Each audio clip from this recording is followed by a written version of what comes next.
Most children don't really attend funerals. الأميرة شارلوت حديث العالم بعد جنازة الملكة إليزابيث. He's an incredibly emotional man.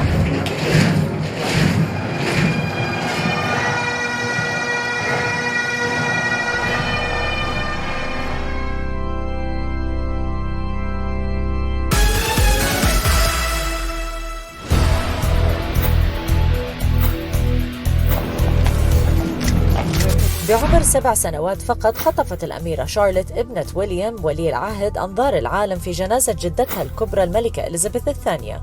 ورغم ضخامة الحدث وتنظيمه المهيب إلا أنها مع شقيقها الأمير جورج كانوا الترند وحديث الصحافة ومواقع التواصل، وخاصة شارلوت اللي ظهرت بشخصية قوية وحضور ملكي شبهوه بحضور الملكة الراحلة إليزابيث.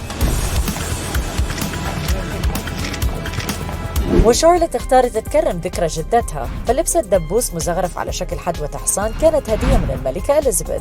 وعلاقتها القوية بجدتها كانت واضحة لما نزلوا دموعها بالجنازة، لكن على طول رجعت بحضورها القوي. ومع أنها أصغر من شقيقها جورج ب2 لكنها لفتت الأنظار لما كانت بتذكره بالانحناء للنعش بلقطة كانت ترند حول العالم.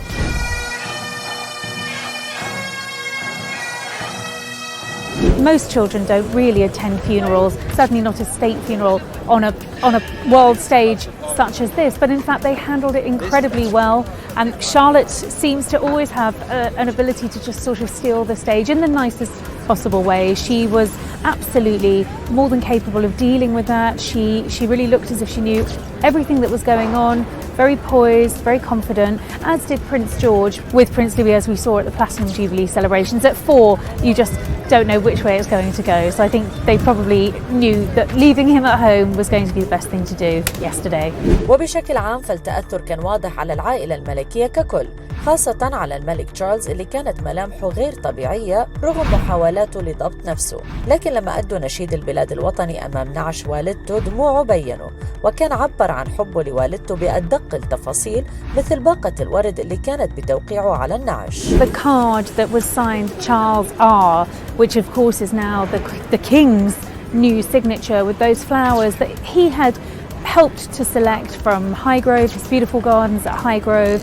There was some sprig of myrtle taken from a myrtle plant that was grown with the sprig from Queen Elizabeth's bridal bouquet. I mean, I think the thought that has gone into every bit of planning, and I think that's very typical of Prince Charles. He's an incredibly emotional man, and we saw that. We saw him wipe away a tear that moment that his mother's coffin was lowered into the vault. And you know, he hasn't been afraid to show his emotion. We've seen him really wear his heart on his sleeve. This is a man, I'm told, who will cry at the opera. He's very in touch with his emotions. We've seen him quote Shakespeare in his debut address to the world. I think that gives you some indication as to sort of king that we can expect. والجنازة أيضاً أعطتنا لمحة عن كمية التعقيد والتنظيم والدقة الغير طبيعية لما يتعلق الأمر بالعائلة المالكة. فشفنا مواكب مهيبة من القوات المسلحة، سلاح البحرية، الحرس الملكي وغيرهم كثير بلوحات فنية مرسومة بدقة شاركوا فيها الآلاف، وكل حدا منهم كان عارف شو دوره بالضبط.